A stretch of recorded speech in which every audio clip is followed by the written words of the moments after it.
اور دوسرا ہے کہ جس میں شیطان کی مرضی کے خاطر خرچ کیا جاتا ہے. جب انسان اللہ کے راستے میں خرچ کرتا ہے تو کیا ہے، تو کہاں کرتا ہے؟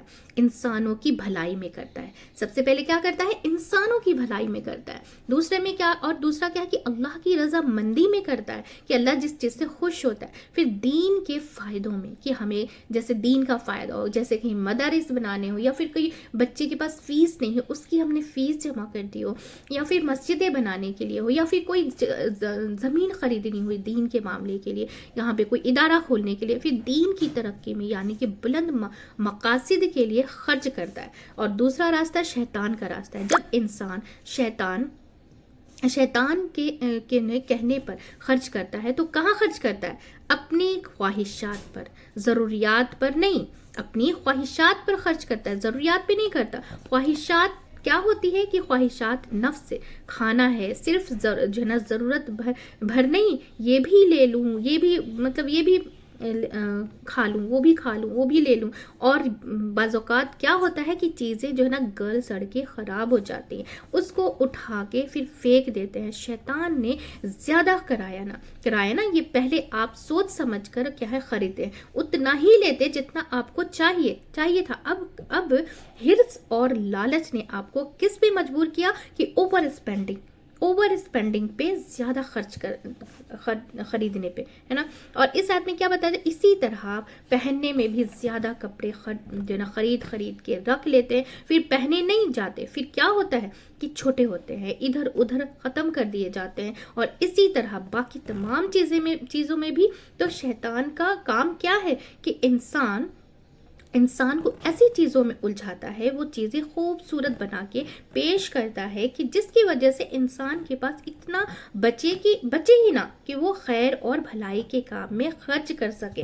تو خرچ کرنے کی دو صورتیں، اور ہم سارے اپنے آپ سے پوچھیں کہ ہم کہاں خرچ کرتے ہیں. کیا اللہ کے راستے میں کرتے ہیں؟ پھر اور کون سے اللہ کے راستے، کون سا اللہ کا راستہ ہے.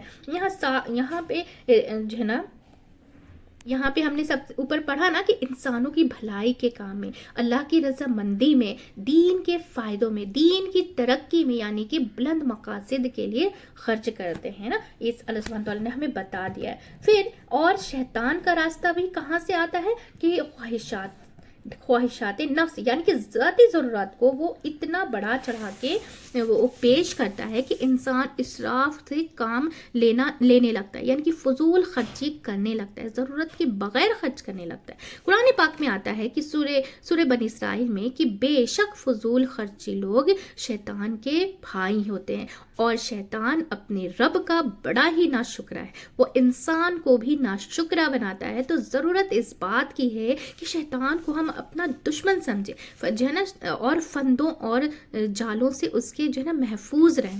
تو شیطان تو ایسے قرآن میں مجید میں بتایا گیا کہ شیطان سب سے بڑا دشمن ہم سب کا کیا ہے؟ شیطان ہم سب کا کھلا دشمن ہے. جسے ہم کو پتا بھی ہے کہ وہ شیطان ہمارا دشمن ہے، لیکن ہم پھر بھی وہ چیز کو نا کام کرنے سے پہلے یا کرنے کے وقت جو ہے نا سوچتے نہیں، اور ہم اسی کو خوش کرنے میں لگ ہو جاتا ہے ہم سے. تو شیطان تمہارا دشمن ہے، اسے دشمن سمجھو. شیطان کا گروہ جو ہے نا بلا رہا ہے تمہیں اپنی طرف، تاکہ تم بھی آگ میں جلنے والوں میں شامل ہو جاؤ. تو بات یہ ہے کہ ہر وہ چیز جس کے کرنے سے فساد، تعلقات کی خرابی اور انسان کی زندگی میں جو ہے نا بدمزگی آئے، وہ دراصل شیطان کی جو ہے نا مداخلت ہوئی، کہ شیطان اس میں چیز میں داخل ہوتا ہے کی وجہ سے. چونکہ خرچ کرنے کے دو راستے آپ کو بتائے گئے ہیں. اب آپ نے اپنے آپ سے سوال کریں کہ اس مہینے میں، اس ہفتے میں اللہ کے راستے میں کیا خرچ کیا،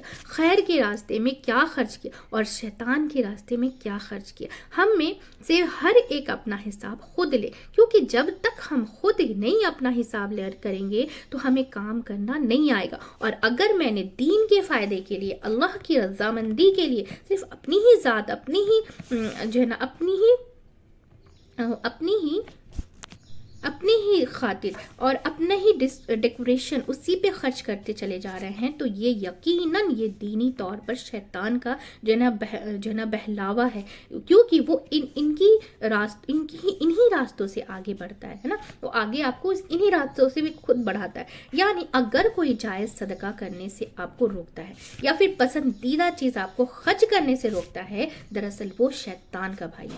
وہ بعض اوقات کیا ہوتا ہے، بعض وقت شیطان انسانی شکل میں بھی جو ہے نا حملہ آور ہوتے ہیں۔ کیونکہ آپ اچھا جو ہے نا اللہ کے راستے میں خرچ کر کے دیکھتے ہوئے کوئی آ جائے، اچھا کیا کر رہے ہو تو اچھا یہ دو گے، اس کے بجائے فلاں چیز دے دو۔ اب کیا ہوا کہ آپ کو جو ہے نا آپ کو کیا کیا اس نے کہ اعلیٰ سے ادنا کی طرف لے جائے گا، اعلیٰ سے ادنا کی طرف۔ جیسے ہم کچھ دے رہے ہیں اور کوئی ہمارا فرینڈ آ گیا، گھر والے آ گئے، کوئی بھی کچھ ایسا بولا کہ یہ تو نا یہ نہیں یہ دے دو، تو کیا ہو گیا کہ شیطان جو ہے نا اس کو ادنا سے یعنی کہ اچھی چیزوں سے، یہاں پہ بتایا گیا ہے نا کہ آپ کو اعلیٰ چیزوں سے ادنا پہ لے آتا ہے۔ تو ان حرکتوں، ان ہتھ کنڈوں سے بھی ہمیں کیا کرنا چاہیے، بچنا چاہیے۔ تو ہماری اس کی بہت چھوٹی سی تفسیر ہے، بہت زیادہ نہیں، لیکن معنی بہت بڑی ہے اس کی، کیونکہ اس کا میننگ سمجھ میں آ گیا نا تو ہم شیطان کے چنگل سے بچ سکتے ہیں۔ تو اس آیت سے ہم نے کیا سیکھا، اس آیت کی روشنی میں بتائیے کہ شیطانی عمل کیا ہے۔ فرسٹ ہے، آپ لوگ نوٹ کر سکتے ہیں تاکہ ہمیں سمجھ میں آئے کہ شیطان کے کیا کیا ہتھ کنڈے ہوتے ہیں۔ غریب ہو جائیں گے ہم، مفلس ہونے سے ڈراتا ہے کہ ہم کسی کو دیں گے تو ہمارا مال کم ہو جائے گا، ہمارا مال جو ہے نا کمی آ جائے گی، پھر ہم اپنے جو ہے نا ضروریات کو کیسے پورا کریں گے۔ یا پھر کیا ہے کہ بے حیائی کے کام کرنے کا حکم دیتا ہے کہ جو چیز سے منع کیا گیا کہ بے حیائی کے کام ہے، اب جیسے ہم دوسری جگہ جہاں پہ ہم فلم دیکھنے چلے گئے، جہاں خرچ کرنا چاہیے ہم نے وہاں نہیں کر کے ہم نے فلم دیکھنے چلے گئے، تو وہ کیا ہو گیا، وہاں پہ ضائع ہو گیا، جس سے اللہ تعالیٰ کو چیز پسند نہیں۔ بھلے کاموں سے روکتا ہے، بھلے کاموں سے، اگر کسی غریب کی ہم مدد کرنا چاہتے ہیں تو اس کو کاموں سے چھوڑ کر کے ہمیں کہیں اور ہی لگوا دیتا ہے، ٹھیک ہے نا۔ اور اللہ کا وعدہ کیا ہے، اور اللہ شیطان کا تو یہ چیز ہے کہ آپ کو وہ آگ کی طرف جلانے کے لیے آپ کو تیار کرا رہا ہے اور وہ لے جائے گا، لیکن اللہ کا وعدہ کیا ہے کہ مغفرت کا، کہ گناہوں کی معافی بھی کرے گا، اور فضل کیا ہے، رحمت، برکت، ثواب حق سے زیادہ دے گا، ہے نا۔ اور پھر کیا ہے، صدقہ کرنے کا فائدہ بتایا کیا فائدہ ہے کہ دنیا اور آخرت میں فائدہ ملتا ہے، دونوں جگہ فائدہ ہی فائدہ ہے۔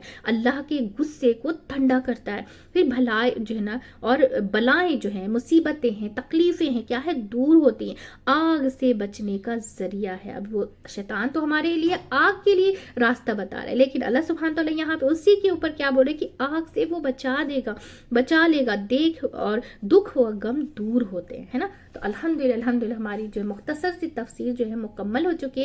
بہت ہی دھیان و توجہ سنیے گا اور اپنی زندگی میں اس پر عمل کرنے کی ضرور کوشش کیجیے گا۔